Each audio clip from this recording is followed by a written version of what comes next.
पाकिस्तान के मायानाज स्नाइपर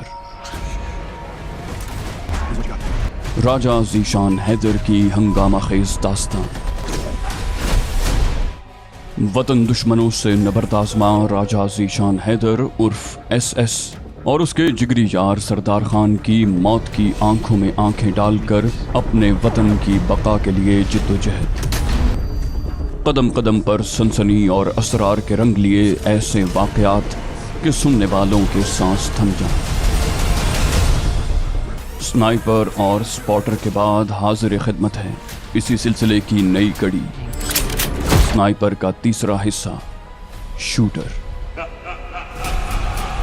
आपके लिए पेश खिदमत हैं नए हंगामे, पुरानी दुश्मनियाँ, एडवेंचर, एक्शन और वतन के लिए जान कुर्बान करने का अज़्म रखने वाले सरफरोशों की दास्तान।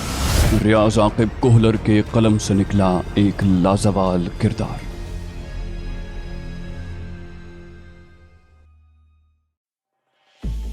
मेरा दिमाग इस उलझी हुई पहेली को सुलझाने में मसरूफ था कि आखिर वो इस्राएली स्नाइपर किस तरह मेरे हर ठिकाने पर पहुंच जाता था। अचानक महेश बाबू को संभालने वाले अफराद में से एक उछल कर पीछे गिरा और एड़ियां रगड़ने लगा। मैं चीखा, सभी आड़ में हो जाऊं। वो चौंक कर संभले, मगर उसी दम विक्रम की खोपड़ी से सुर्ख फव्वारा उबल पड़ा। बच जाने वाले दोनों छलांग लगाकर मेरे करीब लेट गए थे। उनकी हट धर्मी ने 2 और जानें ली थीं। अगर वो पहले मेरी हिदायत पर अमल कर लेते तो महेश के अलावा किसी को कुछ न होता। मेरे करीब लेटे हुए अफराद में से एक गैज़ व गज़ब भरे अंदाज में गुर्राया, क्या तुम गोलियां चलाने वाले से वाकिफ हो? मैंने इंकिशाफ किया, पास्कल नाम का एक इस्राएली स्नाइपर है, बस इतना ही जानता हूँ। दूसरा दांत पीसते हुए बोला, और तुम्हारी दुश्मनी की भेंट हमारे 3 साथी चढ़ गए। मैंने रुखाई से कहा, बेहतर होगा ये जवाब कातिल से मांगो। उसी दम चौकीदार भागता हुआ वहां पहुंचा। उसके चेहरे पर हवाइयां उड़ रही थीं। मैंने चिल्लाकर तंबीह की, आड़ में हो जाओ। वो बोला, ये क्या हो गया? बेचारा सिर्फ इतना ही बोल पाया था कि पास्कल की महारत का एक और सबूत सामने आया। गोली उसकी खोपड़ी के दाएं जानिब घुसकर पूरे माथे को उड़ा ले गई थी। यकीनन उसके पास बड़े कुत्र की लंबे फासले पर मार करने वाली स्नाइपर राइफल थी। वो Barrett M107, range master, CheyTac M2000, Tac 50, arctic warfare या AS50 वगैरह कोई भी हो सकती थी। छोटे कुत्र की राइफल सिर्फ आदमियों के खिलाफ इस्तेमाल होती है। उनमें उमूमन 7.65 mm कुत्र का एमुनिशन इस्तेमाल होता है, जबकि बड़े कुत्र की राइफलें आदमियों के साथ साजो सामान की तबाही यानी एंटी मटेरियल रोल के लिए भी इस्तेमाल होती हैं। इनमें उमूमन 12.7 mm यानी 12.7 mm कुत्र की गोलियां इस्तेमाल होती हैं, और एक ऐसी गोली का हदफ जब इंसानी जिस्म हो तो मजरूब उज़्व में गहरा और चौड़ा शिगाफ डाल देती है। चौकीदार के गिरते महेश बाबू के नाराज साथी ने लेटे लेटे मेरे गिरबान में हाथ डाला। बोला, तुम इसी वक्त दफा हो जाओ वरना मैं खुद तुम्हें कत्ल कर दूंगा। मैंने नरम लहजे में कहा, होश के नाखून लो दोस्त, हमारा दुश्मन एक ही है। उसने दूसरा हाथ भी मेरे गिरबान में डाला और ऐसा करते हुए उसका सर चबूतरे की आड़ से इतना ऊपर उठ गया कि पास्कल जैसे स्नाइपर को ट्रिगर दबाने का मौका मिल गया। वो तैश भरे लहजे में कह रहा था, तुम्हारी कोई बकवास नहीं सुनना। फौरन से पहले और उसके बाद चिरागों में रोशनी नहीं रही थी। उसे जोरदार झटका लगा और वो पीठ के बल जमीन पर जा बैठा। आखिरी बच जाने वाला सहम कर जमीन से चिमट गया था। उसकी डरी हुई आवाज मेरी समातों में गूंजी, ये क्या बला है? मैंने कहा, इस बला को स्नाइपर कहते हैं दोस्त। उसने पूछा, कहाँ से फायर कर रहा है? मैंने कहा, सामने ऊंचे टीले की बुलंदी पर लेटा हुआ है। बोला, अब क्या करेंगे? मुझे कोसने के बजाय उसे जान के लाले पड़ गए थे। मैंने फलसफियाना अंदाज में कहा, यही सवाल तुम्हारा मरने वाला साथी करता तो शायद इतनी जल्दी उसका आमाल नामा लपेटा न जाता। आमाल की इस्तिलाह उसके लिए नाकाबिल फहम थी। बोला, क्या मतलब? मैंने कहा, वजाहत को रहने दो, मुख्तसर ये समझ लो कि तुम्हें क्या करना है। वो बोला, बताएं महाराज। बिल्कुल वही करूंगा जो तुम कहोगे। मैंने हल बताया, कहा, यहीं लेटे रहो और कोशिश करो कि तुम्हारे जिस्म का कोई हिस्सा आड़ से बाहर ना निकले। पहले मैं रेंगता हुआ गिराज तक जाऊंगा, बाद में तुम भी मेरे अंदाज में वहां पहुंच जाना। उसने इस बात में सर हिला दिया। बोला, समझ गया। लेटे लेटे SR1 का बैग कंधों में डालकर मैं चबूतरे की आड़ में रहते हुए बरामदे नुमा गिराज की तरफ रेंगने लगा।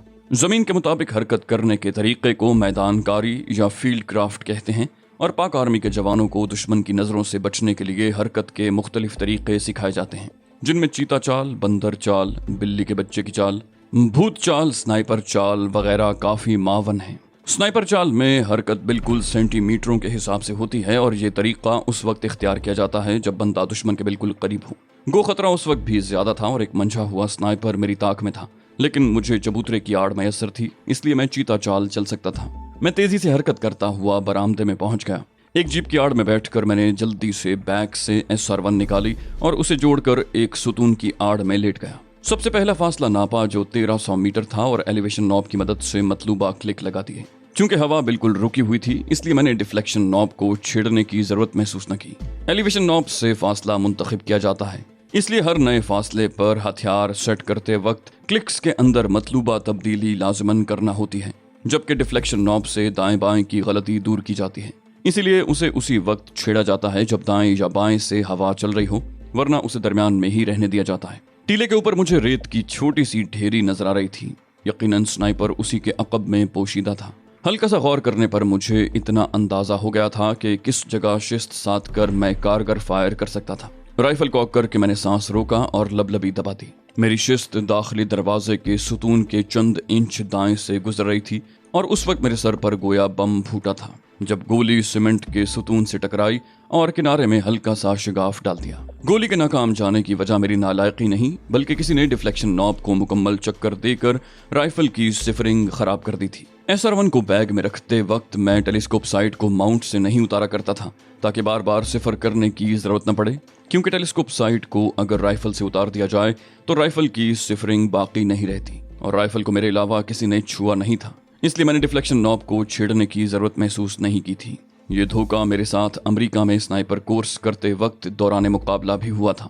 तब ये काम इंडियन स्नाइपर्स श्रीकांत और राजपाल में से किसी ने किया था। राजपाल तो बाद में सरदार खान के हाथों मारा गया था। अलबत्ता श्रीकांत अब तक जिंदा था और पिछली बार जब मैं इंडिया आया था तब उसी ने करण चावला को मेरे बारे में मालूमात दी थी। अलबत्ता उसे सामना नहीं हो पाया था और मुझे लग रहा था कि पास्कल मेरे जिस शनासा का जिक्र कर रहा था वो श्रीकांत ही था। इस खबर के साथ मुझ पर एक और इंकशाफ भी हुआ और वो ये कि दुश्मन कैसे कामयाबी से मेरा पीछा कर रहा था। मैंने सर झटकते हुए आर्जी तौर पर इन सोचों से पीछा छुड़ाया और डिफ्लेक्शन नॉब को सिफर करने लगा। डिफ्लेक्शन दुरुस्त करते ही मैंने दोबारा शिस्त साधी, मगर दुश्मन गायब हो चुके थे। राइफल की बैरल अब नजर नहीं आ रही थी। मैंने टीले के दाएं बाएं कोई नकलो हरकत तलाश करने की कोशिश की, मगर मुझे नाकामी हुई। इस दौरान महेश बाबू का अकेले बच जाने वाला साथी रेंगते हुए वहां पहुंच गया था। मेरे करीब पहुंचकर उसने हैरानी भरी नजरों से SR-1 को देखा। पूछा, तुम भी स्नाइपर हो? मैंने कहा, लोग ऐसा ही समझते हैं। ये कहकर मैं राइफल को बैग में मुंतकिल करने लगा। वो मुताज्जिब हुआ, वापस क्यों रख रहे हो? मैंने कहा, क्योंकि दुश्मन ने मोर्चा छोड़ दिया है। वो बोला, अब क्या करें? मैंने मशवरा दिया, अब लाशों के क्रियाक्रम का बंदोबस्त करूं। उसी वक्त महेश बाबू के मोबाइल फोन की घंटी बजने लगी। स्क्रीन पर नजरें दौड़ाईं तो वही नंबर आया जिस पर पास्कल बात कर रहा था। कॉल वसूल करते हुए मैंने मोबाइल फोन कान को लगा दिया। पास्कल की चहकती हुई आवाज बरामद हुई। बड़े चर्चे सुने थे बरखुरदार, अब छुपते क्यों फिर रहे हो? मैं पुरसुकून लहजे में बोला, मैंने कभी अपनी तवानाइयां फजूल लड़ाई में जाया नहीं की। आखिरी हद तक यही कोशिश होती है कि मामला अफाम तफहीम से सुलझ जाए। तुमसे भी कोई दुश्मनी नहीं है, लेकिन लगता यही है तुम्हें शराफत की जबान किसी ने नहीं सिखाई। वो इस्तेहज़ाई लहजे में बोला, दुश्मनी तो मैंने भी नहीं की, तुम्हें 3 बार जिंदगी की भीख दे दी है, और क्या चाहिए? मैंने कहा, मेरा मशवरा है अपनी जान बचाकर वापस चले जाओ। बोला, मैं चाहूं तो अगले 5 सेकंड में तुम्हारे भेजे में गोली उतार सकता हूं। मैंने कहा लगाया, कहा, अगर ऐसा करने के लिए मेरी इजाजत दरकार है तो मजीद देर न करो। वो नखवत से बोला, शायद तुम्हें अब तक पास्कल की सलाहियतों पर शुबा है। मैंने कहा, दुश्मनी करते वक्त मैं दुश्मन की सलाहियत या कमजोरी पर ध्यान देने की बजाय अपनी कारकर्दगी पर इन्हिसार करना पसंद करता हूँ। वो बोला, कॉल इसलिए की है ताकि बता दूं तुम्हारे पास मोहलत खत्म हो चुकी है। तुम सरहद पार जाने के चक्करों में हो और मैं जल्द ही तुम्हें उफक पार पहुंचाने वाला हूँ। ये कहते ही उसने राब्ता मुनक़ता कर दिया। मैंने स्पॉटर स्कोप से इलाके का अच्छी तरह जायजा लिया, मगर कोई हलचल नजर नहीं आ रही थी। स्पॉटर स्कोप बैग में रखते हुए मैंने महेश के बच जाने वाले आदमी से पूछा, तुम्हारा नाम क्या है? वो हौले से बोला, श्याम राव। मैंने कहा, तो श्याम मियाँ, काम खराब हो गया है।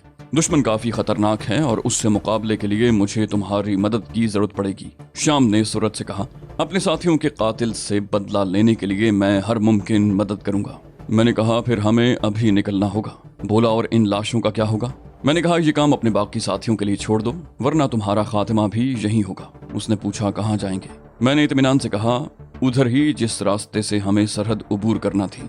वो बिगड़ कर बोला, तो यूं कहो ना तुम भागने के चक्कर में हो। मैंने खुलूसे दिल से कहा, वचन देता हूँ दुश्मन को खत्म किए बगैर नहीं लौटूंगा, बाकी मुझे सरहद पार तो तुम ही ने करवाना है। वो मशकूक अंदाज में बोला, मगर लाहे अमल क्या होगा? मैंने इत्मीनान भरे अंदाज में कहा, वो मुझ पर छोड़ दो।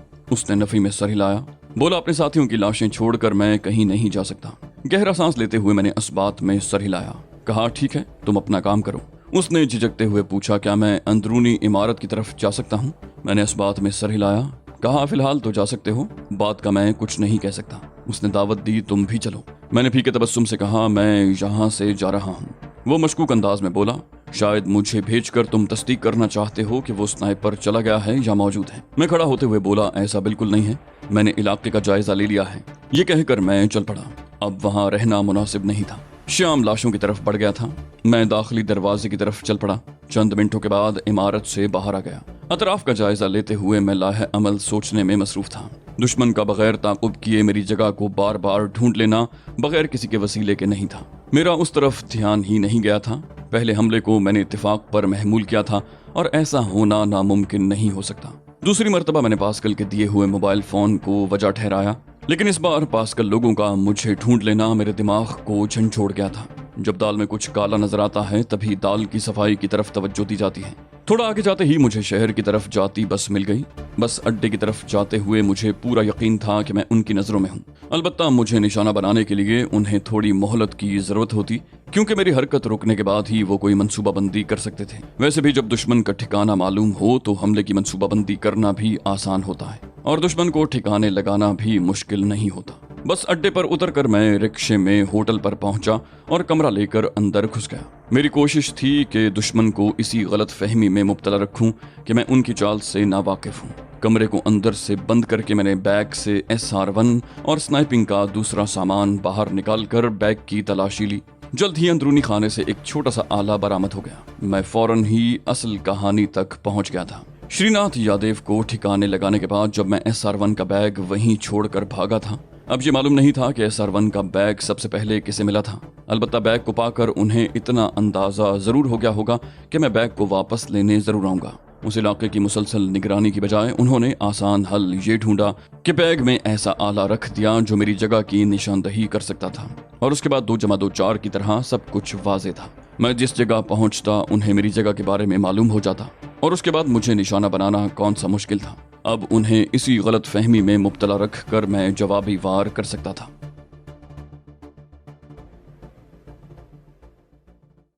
तो दोस्तों, ये थी हमारी आज की एपिसोड। उम्मीद करते हैं आपको हमारी कहानी पसंद आई होगी। जाने से पहले इस वीडियो को लाइक कीजिए और शेयर करना मत भूलिए।